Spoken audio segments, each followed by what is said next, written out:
Good day, everyone. My name is Sebastián Jorquera. I'm a PhD student at the University of Chile, and today I'm going to give you the talk Are Companions Creating the Structures in Protoplanetary Disks Observed by ALMA?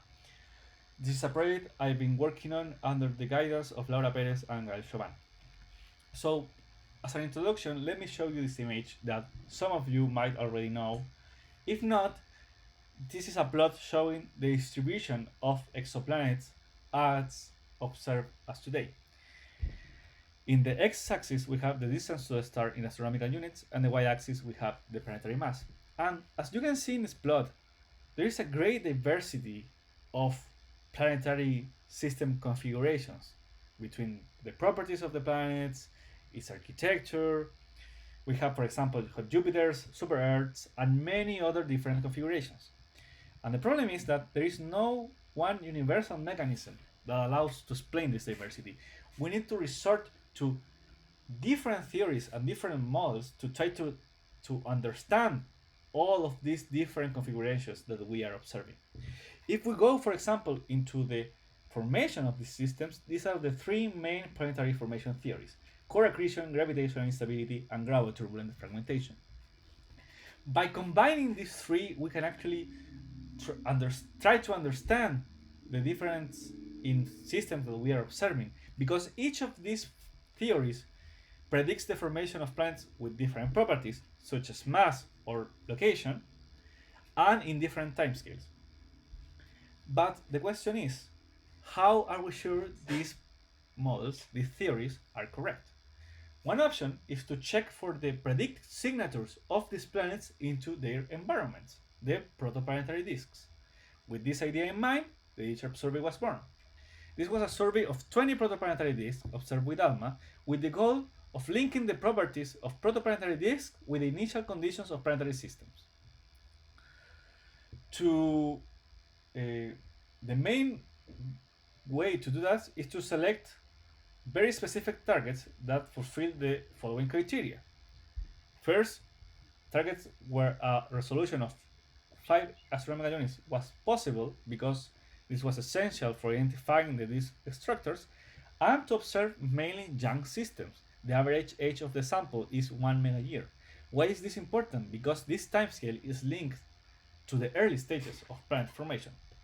Here are the results of this survey, and as you can see, we can observe structures in almost all the different targets. We observe bright rings, dark gaps, and even in some cases, spiral arms.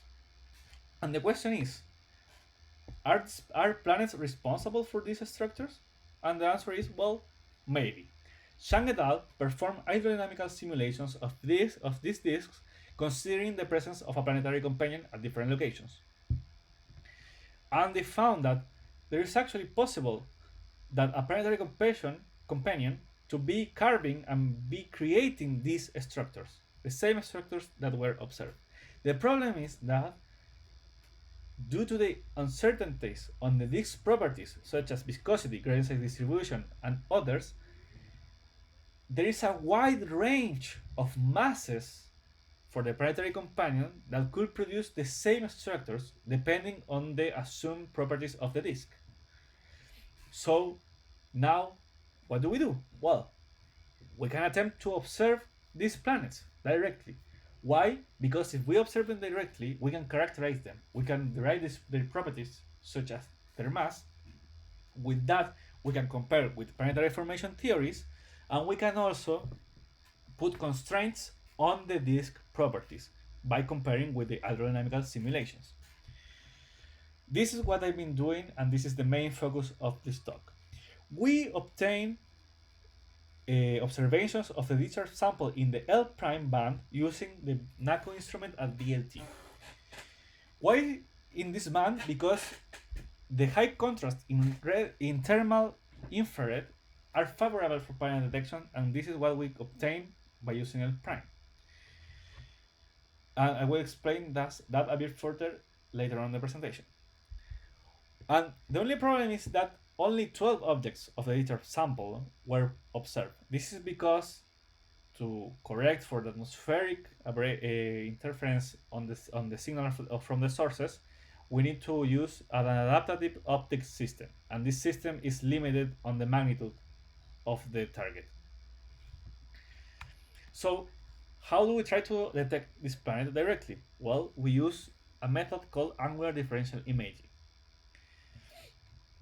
If we using the pupil tracking mode in NACO, we can follow an object during the night, and in each frame, in each observation that we take of this target, the field of view will appear to be moving. If that's the case, if we have the emission from a planet, this planet will appear to be moving in around the field of view. On the other side, if we assume that the signal from the star is stable, we expect it to be the same even if there is this rotation. So as you can see in this image, in the first image to the left, you can see the red dot. The signal is the planet that appears to be moving, but the signal from the star appears to be the same in all frames. With this, we create an artificial frame consisting of the median value of each pixel, and by doing this, we create an artificial image of the star without the planet, because since the planet is moving, when calculating the median, its contribution is almost nothing. Then we subtract this artificial frame for all the real frames in an attempt to remove the signal from the disk and the star, but keep the signal from the planet. Then we derotate and stack all the images, and we can end with an image only consistent from the signal from the planet. And this is why the L prime band is ideal, because in this case we have a strong signal from the planet that we expect not to be removed from this method. Here are some results of that. The NADI, which is short for non-ADI, shows the original signal of the star plus the disk.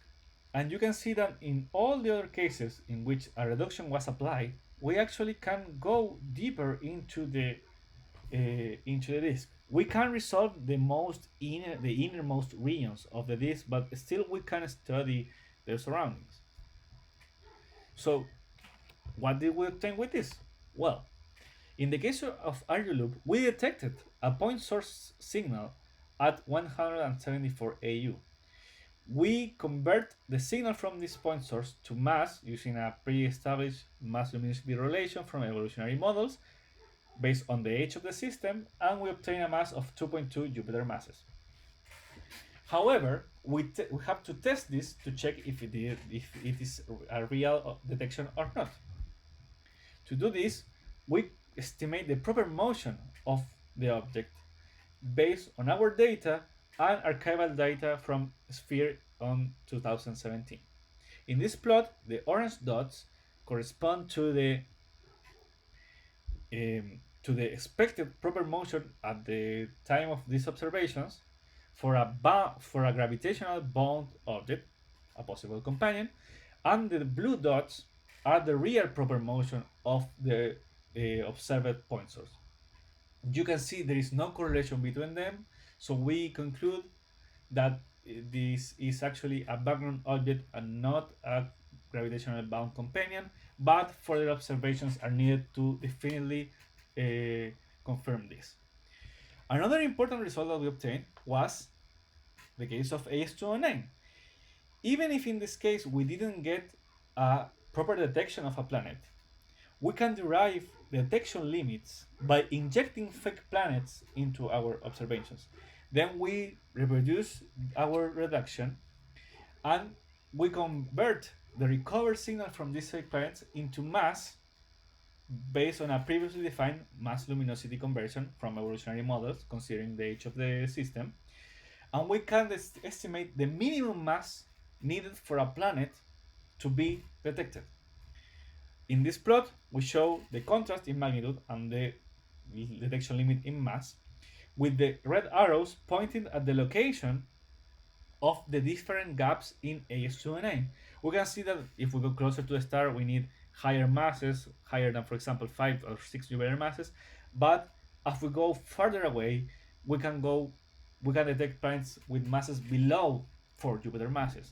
Why is this important? Because since we have these detection limits and we don't have any detection, we can say, okay, we can compare with the predictions from the hydrodynamical models, because if hydrodynamical models predicted high mass planets and these are not detected, which and could and are expected to be detected, this means that we are actually in a regime with low mass planets.